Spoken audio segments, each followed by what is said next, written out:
اور انہوں نے اس پوسٹ مارٹم کے اندر کاز آف ڈیتھ نہیں بیان کی تھی کہ آخر یہ موت واقعہ کیسے ہوئی ہے۔ کیمیکل ایگزامینیشن کے لیے جو نمونے لیے گئے تھے ان تمام نمونوں کو فوری طور پہ لیبارٹری میں بھجوانے کی بجائے یا فرانزک سائنس لیبارٹری لاہور میں بھجوانے کی بجائے کراچی کی لیب میں ہی دیا گیا، اور بتایا یہ جاتا ہے کہ پولیس کی ملی بھگت یہاں سے بھی نظر آتی کہ فرانزک کے لیے جو یا اسی طرح کیمیکل ایگزامینیشن کے لیے نمونے لیے گئے تھے،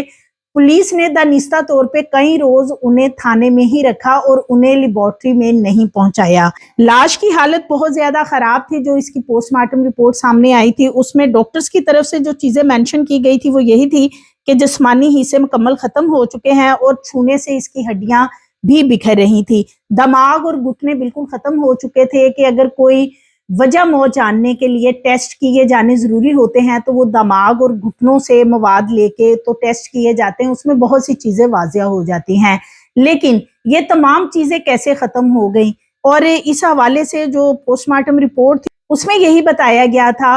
دل، گردے، پھیپھڑے اور پیٹ کے اندر کے تمام اعضاء مکمل تحلیل ہو چکے تھے اور بلیک کلر کا مواد ان کے اوپر پاؤڈر ٹائپ کچھ موجود تھا۔ یہ وہی چیزیں ہیں جو کہ کیمیکل کے طور پہ استعمال کی گئیں اور اس ڈیڈ باڈی کو ایک فلیٹ کے اندر ہی تحلیل کیا گیا۔ اس کی سمیل کو چھپانے کے لیے نہ صرف وہاں کھڑکیاں کھول دی گئی تھی بلکہ وہاں پہ کچھ کیمیکل وغیرہ پیالوں میں بھی رکھا گیا تھا جسے کہ بعد میں ایک سمندری نمک کا نام دیا گیا۔ حالانکہ سمندری نمک کے بارے میں بھی یہی بتایا جاتا ہے کہ گوشت وغیرہ کی سمیل ختم کرنے کے لیے اسے استعمال کیا جاتا ہے۔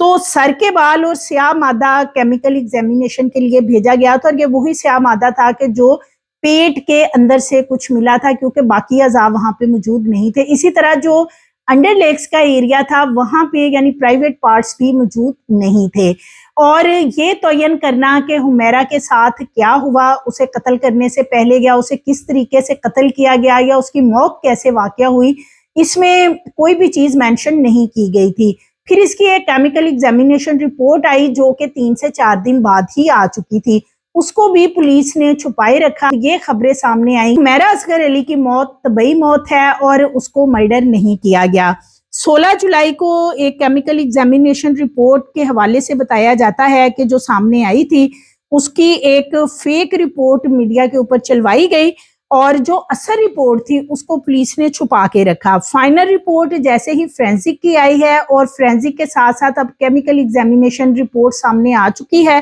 جو کہ پہلے خفیہ رکھی گئی تھی، ان دونوں رپورٹس کے حوالے سے اگر بات کی جائے تو جو چیزیں ان میں سامنے آئی ہیں کیمیکل ایگزامینیشن میں اور فرینزک رپورٹ میں، اس سے یہی نظر آتا ہے کہ حمیرہ اصغر علی کو نہ صرف ملٹیپل ریپ کا نشانہ بنایا گیا بلکہ تشدد کا نشانہ بنا کے قتل کیا گیا۔ ان کی باڈی کو تحلیل کرنے کے لیے کیمیکلز وغیرہ کا استعمال کیا گیا اور اس میں کوئی ایک بندہ نہیں بلکہ اس میں بہت سے لوگ، بہت سے کردار شامل نظر آتے ہیں، جس میں کہ مالک مکان میر وائز خان، اسی طرح چوکیدار بلڈنگ کا جو کہ فوری طور پہ وہاں سے ملازمت چھوڑ گیا، اور اس کے ساتھ ساتھ جو سامنے ہمسائے تھے حمیرہ کی فلیٹ کے وہ بھی وہاں سے کافی مہینے غائب رہے۔ تو یہ وہ تمام کردار ہیں کہ جو اس موت کے بارے میں اصل حقائق جانتے ہیں، لیکن انہوں نے کسی سے بات نہیں کی بلکہ ٹال مٹول سے کام لیا، اور جب باڈی مکمل تحلیل ہو گئی اور کچھ بھی سامنے نہیں آ سکتا تھا تو تب یہ باڈی مالک مکان نے برآمد کروائی ایک عدالتی بیلف کے ذریعے۔ ڈاکٹر سمیہ اور ڈاکٹر بختاور نے جو میڈیکل لیگل رپورٹ ایک تیار کی ہے، یعنی کہ ایگزامینیشن رپورٹ، فرینزک رپورٹ اور پوسٹ مارٹم رپورٹ کو سامنے رکھتے ہوئے وہ پولیس کو بھجوائی ہے، کیونکہ پولیس نے یہ معاملہ جو ہے اسے طبعی قرار دیا تھا اور اس میں حمیرہ کے گھر والوں کا بہت بڑا ہاتھ ہے کہ وہ نہ تو اس کا کوئی مقدمہ درج کروانا چاہتے تھے اور نہ ہی وہ کسی طرح کی قانونی کارروائی کرنا چاہتے تھے۔ اگر وہ ایسا چاہتے تو شاید یہ مقدمہ درج ہو جاتا، ایک قتل کا مقدمہ درج ہوتا اور اس میں بہت سے لوگ شاید بے نقاب ہو جاتے، لیکن چونکہ ایک بہت بڑا مافیا اس سارے معاملے کے پیچھے ہے، اس وجہ سے گھر والے تو ویسے ہی خاموش ہیں، وہ تو اس کی ڈیڈ باڈی بھی موصول نہیں کرنا چاہتے تھے۔ اب جو چیزیں مینشن کی گئی ہیں ڈی این اے رپورٹ میں، اس کے مطابق حمیرہ اصغر کے کپڑوں پر بلیک ٹراؤزر اور میرون شرٹ موجود تھے، ان کے اوپر سے نمونے لے کے فرانزک کے لیے بھجوائے گئے تھے اور ان کے اوپر کسی اور کا ہیومن ڈی این اے ملا ہے جو کہ موجود ہے، اور یہ ایک ڈی این اے نہیں ہے بلکہ 3 سے 4 افراد کا ڈی این اے حمیرہ اصغر علی کی جو شرٹ اور ٹراؤزر انہوں نے پہن رکھا تھا ان کے اوپر موجود ملا ہے۔ حمیرہ کی جو فائنل رپورٹ ہے یہ کافی عرصہ پہلے آ چکی تھی، لیکن اس کو پولیس نے اس وقت غائب کر دیا تھا جب اس حوالے سے عدالتی احکامات پر مقدمہ درج کرنے کا کہا گیا تھا کہ کوئی اس کا قتل کا مقدمہ درج کر لیا جائے اور حمیرہ کے گھر والوں کے بیانات لیے جائیں، انہیں بھی اس میں انویسٹیگیٹ کیا جائے۔ اور اس میں تقریباً 110 لوگ تھے جب یہ ڈیڈ باڈی ملتی ہے، تو 110 کے قریب لوگ تھے جن کی کہ کالز ملی تھیں اور ان کو پھر پوچھ گچھ کے لیے بلایا بھی گیا تھا۔ مسلسل رابطے میں تھے یہ 110 کے قریب لوگ، جس میں شوبز کے لوگ تھے، کچھ پروڈیوسر تھے، ڈائریکٹر تھے۔ اسی طرح حمیرہ اصغر علی کا ایک کپڑے سلائی کرنے والا ٹیلر تھا، ان کے جم کا ٹرینر تھا، اور پھر اسی طرح ایک آن لائن ٹیکسی ڈرائیور تھا جس کے ساتھ حمیرہ ٹریول کرتی تھی۔ ان تمام لوگوں کو بلوایا گیا اور ان سے پوچھ گچھ کی گئی۔ ان میں سے سب سے زیادہ جو مشکوک لوگ سامنے آئے تھے ان میں ایک مالک مکان تھا، میر وائز خان، چوکیدار تھا جو کہ وہاں سے اسی وقت ملازمت چھوڑ گیا، اور پھر وہ مان بھی گیا پوچھ گچھ کے دوران کہ اسے سمیل آئی تھی اور اس نے اس لیے جاب چھوڑ دی کہ اگر یہ قتل ہے تو پھر کہیں اس سے پوچھ گچھ نہ ہو یا اس کا نام نہ لگ جائے۔ یہ تمام لوگ مکمل اس لیے سیف ہیں کہ اس پر کسی قسم کی کاروائی نہ تو پولیس کی طرف سے ریاست کے طور پہ مقدمہ درج کروا کے کی گئی اور نہ ہی حمیرہ کے گھر والے سامنے آئے۔ ایک پروڈیوسر اسلام آباد کے تھے، ان کا بھی نام آ رہا تھا کہ آخری جو کالز تھیں وہ انہیں کی گئی تھی، لیکن وہ پروڈیوسر جو ہیں انہوں نے بھی غلط بیانی کی اور ان کا یہ کہنا تھا کہ حمیرہ تو میرے سے کام مانگ رہی تھی۔ اب کئی گھنٹے بات ہو رہی ہے اور وہ صرف حمیرہ ان سے کام مانگ رہی ہے، یہ بہت ہی مشکوک چیز تھی۔ ان تمام چیزوں کو نظر انداز کیا گیا اور جو مالک مکان تھا میر وائز خان، اس کو 10 ماہ سے کرایہ نہیں ملا تھا اور وہ بھی خاموش بیٹھا رہا، اور تب وہ آتا ہے جب یہ ڈیڈ باڈی مکمل تحلیل ہو چکی ہے۔ کھڑکیاں کس نے کھولی؟ کیونکہ جب یہ موت واقعہ ہوتی ہے تب تھوڑا گرمی کا ہی موسم تھا، اکتوبر، جیسے کہ پولیس کا دعویٰ ہے کہ اکتوبر 8 یا 7 اکتوبر کو حمیرہ کی ڈیتھ ہوئی، کیونکہ اس کے بعد ان کا جو واٹس ایپ تھا وہ استعمال نہیں ہوا تھا، ان کا جو آئی فون تھا وہ بھی غائب تھا، اسی طرح ایک سیمسنگ کا سیٹ تھا جو کہ وہ یوز کر رہی تھی، وہ سیمسنگ کا نمبر جو ہے اس بلڈنگ کے اندر بھی اس کی لوکیشن آئی 28 اکتوبر تک، اور اسی طرح کراچی کے مختلف ایریاز میں، لیکن اس کو بھی ٹریس کرنے کی کوشش نہیں کی گئی کہ وہ نمبر کون استعمال کرتا رہا ہے، کس کے پاس تھا۔ اسی طرح جو آئی فون ہے آج تک اس کا کچھ پتہ نہیں چل سکا کہ وہ آئی فون کون لے کے گیا، کس کے پاس ہے، کیا چیزیں تھی اس آئی فون میں۔ پولیس نے ان تمام چیزوں کو ڈھونڈنا ہی نہیں چاہا۔ یہ جو راز ہے پر اسرار موت کا، اسے پر اسرار طریقے سے ہی پولیس نے دبانا چاہا ہے کہ کوئی بھی چیز اس حوالے سے سامنے نہ آ سکے۔ حمیرہ کے گھر والوں سے کئی دفعہ پولیس کا کہنا تھا کہ ہم نے رابطہ کیا ہے مگر وہ مقدمہ درج نہیں کروانا چاہتے ہیں۔ ایڈیشنل ڈسٹرکٹ اینڈ سیشن جج ساؤتھ کی عدالت میں پولیس نے اب ایک رپورٹ جمع کروا دی ہے، اور یہ رپورٹ جمع کروائی گئی ہے جس میں کہ پولیس کی طرف سے موقف اختیار کیا گیا ہے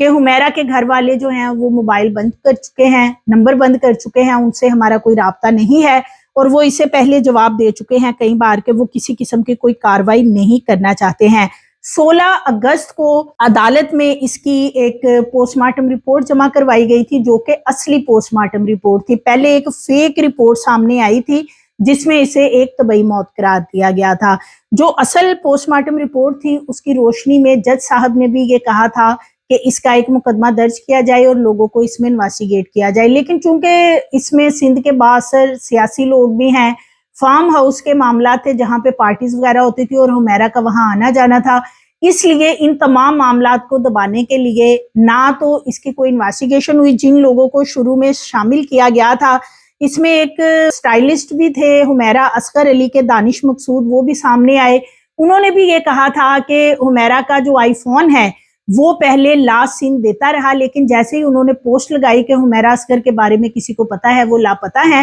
تو آئی فون کے اوپر جو لاسٹ سین تھا وہ بھی بند ہو چکا تھا۔ اور وہ کہتے ہیں کہ ان کی حمیرہ سے جب ملاقات ہوتی رہی ہے، اکتوبر کے ماہ میں بھی آخری 4 اکتوبر کو انہوں نے ان کے ساتھ شوٹ کیا تھا، تو حمیرہ اصغر علی کے پاس سیمسنگ کے ساتھ ساتھ آئی فون بھی موجود تھا، لیکن وہ آئی فون آج تک پولیس نے پتہ نہیں چلایا کہ وہ کہاں گیا ہے۔ اسی طرح سر کے بال اور سیاہ مادہ جو ایگزامینیشن کے لیے بھجوایا گیا تھا اس میں 3 سے 4 لوگوں کا ڈی این اے مل رہا ہے کہ حمیرہ کی جو ڈیڈ باڈی ہے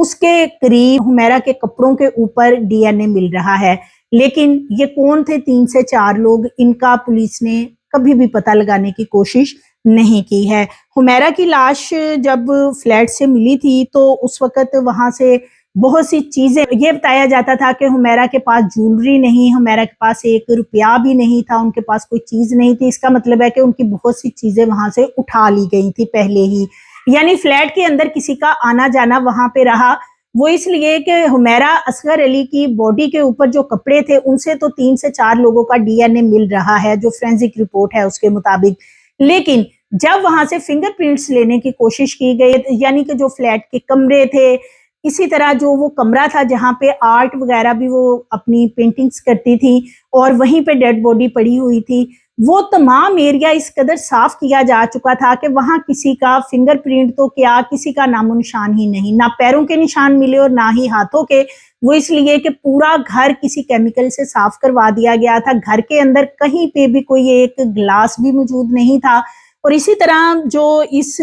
بلڈنگ میں رہنے والے ایک خاندان کے کچھ لوگ تھے، انہوں نے بتایا تھا کہ کچھ عرصہ پہلے یہاں پہ سی سی ٹی وی کیمرے انٹرنس میں لگے ہوئے تھے، ان سی سی ٹی وی کیمراز کو بھی وہاں سے بعد میں ریموو کروا دیا گیا تھا تاکہ کسی بھی قسم کے کوئی حقائق سامنے نہ آ سکیں۔ حمیرہ اصغر علی کی جو کہ فورینزک رپورٹ ہے، اس میں موت کو کسی طور پر بھی، یعنی واضح الفاظ میں یہ لکھا ہوا ہے کہ یہ طبعی موت نہیں ہے، لیکن اس کے باوجود اس کے اوپر سب کے سب خاموش اس لیے ہیں، اور بالخصوص سب سے زیادہ افسوسناک بات یہ ہے کہ جو شوبز کے لوگ ہیں، میڈیا کے لوگ ہیں، جو حمیرہ اصغر علی کے ساتھ کام کرتے رہے ہیں، کیونکہ حمیرہ اصغر علی نے کافی عرصہ کام کیا ہے، کراچی وہ شفٹ ہو چکی تھی، مختلف ڈراموں میں، فلموں میں جو ماڈلنگ وغیرہ وہ کرتی تھی، بہت سے لوگوں کے ساتھ ان کے تعلقات تھے، کسی نے بھی حمیرہ اصغر علی کی موت کے حوالے سے نہ تو بات کی اور نہ ہی یہ مطالبہ کیا کہ اس کی اصل حقائق سامنے لائے جائیں۔ ایون کہ جو آخری فلم میں انہوں نے ایک کردار کیا تھا لو گرو فلم میں، اس میں ہمایوں سعید تھے، ہمایوں سعید اور ماہرہ خان دونوں ہی اس پورے معاملے پہ خاموش رہے اور اتنے بے حس نظر آئے کہ انہوں نے ایک دفعہ بھی اس حوالے سے بات نہیں کی کہ یہ ایک قتل ہے یا موت ہے یا اس کے بارے میں کچھ حقائق کا پتہ چلایا جائے۔ تو اسی لیے جو بہت سے اداکار ہیں وہ خاموش ہیں، کیونکہ یہ جو سٹائلسٹ تھے، یہ دانش مقصود، انہوں نے شروع میں بہت باتیں کی، انٹرویوز دیے، لیکن پھر انہیں مکمل چپ کروا دیا گیا، اور چپ بھی ایسا کروایا گیا کہ پھر وہ دوبارہ اس حوالے سے کبھی بھی سامنے نہیں آئے، کیونکہ ان کو بھی انویسٹیگیشن میں شامل کرنے کے لیے جب بلایا گیا تھا، پتہ نہیں وہاں پہ ایسا کیا ہوا تھا کہ وہ دوبارہ اس معاملے پہ نہیں بولے ہیں۔ حمیرہ کے گوشت کو تحلیل کرنے اور لاش کی بدبو نہ آنے کے لیے مختلف چیزوں کو استعمال کیا گیا باڈی کے اوپر، جیسے کہ کوئی کیمیکل یا اس طرح کی چیزیں جو ہیں وہ استعمال کی گئی تاکہ باڈی مکمل تحلیل ہو۔ یہ تمام چیزیں سامنے آنے کے بعد بھی کیا ایک مقدمہ اس کا درج نہیں کیا جا سکتا؟ ریاست کی مدیت میں بھی ایک مقدمہ درج ہو سکتا تھا جس میں کہ جو اصل قاتل ہیں وہ بے نقاب ہو سکتے۔ حمیرہ اپنی 2 ساتھی کولیگز کے ساتھ ایک نائٹ پارٹی میں گئی تھی اپنی موت سے 2 سے 3 دن پہلے، اور وہاں پہ یہی بات شروع میں سامنے آئی تھی، جو ایک درخواست بھی دی گئی تھی کہ حمیرہ اصغر علی جو ہیں وہ ایک پارٹی میں گئی تھی، اور اس سے پہلے بھی وہ اس فارم ہاؤس پہ آتی جاتی تھی۔ ڈاکٹر سارم سجاد اور ان کے والد کے بارے میں کچھ چیزیں سامنے آئی تھی جو اس درخواست میں بتائی گئی تھی کہ حمیرہ اصغر علی اس فارم ہاؤس پہ جاتی تھی، وہاں پہ ان کو زبردستی ڈرنک وغیرہ استعمال کروائی جاتی تھی، اس کے بعد ان کے ساتھ زیادتی کی جاتی تھی۔ تو اس حوالے سے حمیرہ نے اپنی ساتھی دوستوں کو بھی بتایا تھا، انہوں نے خود تو سامنے نہیں آئی لیکن ایک اپلیکیشن ضرور موو کی جس کے اوپر کے پھر کام نہیں ہوا تھا۔ جو لوگ حمیرہ کے ساتھ اس پارٹی میں گئے تھے وہ اسی دن ہی ملک سے فرار ہو گئے تھے جس روز حمیرہ کی ڈیڈ باڈی ملی تھی۔ طاقتور سیاسی گھرانے کی پارٹی کے اندر کیا جھگڑے ہوئے تھے کہ ان کا موبائل لے لیا گیا تھا، آئی فون چھین لیا گیا تھا، ان کی سمیں بلاک کروا دی گئی تھی۔ ایف آئی اے کے دفتر میں حمیرہ اصغر علی اگست میں گئی تھی جہاں پہ انہوں نے ایک کمپلین بھی درج کروائی تھی، تو ان کے نمبرز وغیرہ ہیں انہیں ہیک کر لیا گیا ہے، ان کے وہ دوسروں کے ساتھ شیئر نہ ہو، اور ان کا جو واٹس ایپ ہے وہ ہیک ہوا ہے کہ وہ کسی کو میسج کرتی ہیں تو وہ تمام ڈیٹا جو ہے وہ کسی اور کے پاس بھی جا رہا ہے۔ لیکن اس کے باوجود یہ تمام چیزیں سامنے آنے کے باوجود حمیرہ اصغر علی کی جو والدہ ہیں، والد ہیں یا ان کے بھائی وغیرہ ہیں، ایک ان کی بھابھی شروع میں سامنے آئی تھی جنہوں نے یہ کہا تھا کہ حمیرہ اصغر علی نے بتایا تھا کہ ان کی سمیں بند کروا دی گئی ہیں اور اس طریقے سے انہیں کوئی تنگ کر رہا تھا۔ لیکن اب وہ بھی ایک عرصے سے ان کی بھابھی ہما ان کا نام تھا، وہ بھی خاموش ہیں۔ حمیرہ کے گھر والے ویسے ہی غائب ہیں، اور یہ معاملہ جو ہے اب اس کی ایک جو رپورٹ تیار کی گئی ہے پولیس کی طرف سے وہ عدالت میں جمع کروا دی گئی ہے، اور یہ جو ڈی این اے رپورٹس وغیرہ کروائی گئی تھی جس میں کہ فورینزک کی رپورٹ بہت ہی اہمیت کی حامل ہوتی ہے، یہ اتنی چیزیں پروف سامنے آنے کے بعد بھی پولیس کی طرف سے ایسی رپورٹ تیار کر کے عدالت میں جمع کروانا کہ حمیرہ کے گھر والے جو ہیں وہ مقدمہ درج نہیں کروانا چاہتے، تو معاملے کو گول کر دیا گیا ہے صرف اس لیے کہ اس کے پیچھے یہی بتایا جاتا ہے کہ سندھ کی با اثر شخصیات شامل ہیں جن کے فارم ہاؤسز پہ حمیرہ کا آنا جانا تھا۔ فلیٹ میں لگے ہوئے کیمرے بھی اکتوبر 2024 کے بعد ہی ریموو کروائے گئے ہیں۔ فلیٹ کے مالک، چوکیدار اور اس کے ساتھ ساتھ اور کچھ لوگ ہیں جو کہ بہت ہی مشکوک تھے، جس میں کہ ایک نکرانی تھی جو کہ حمیرہ کے گھر جس کا آنا جانا تھا۔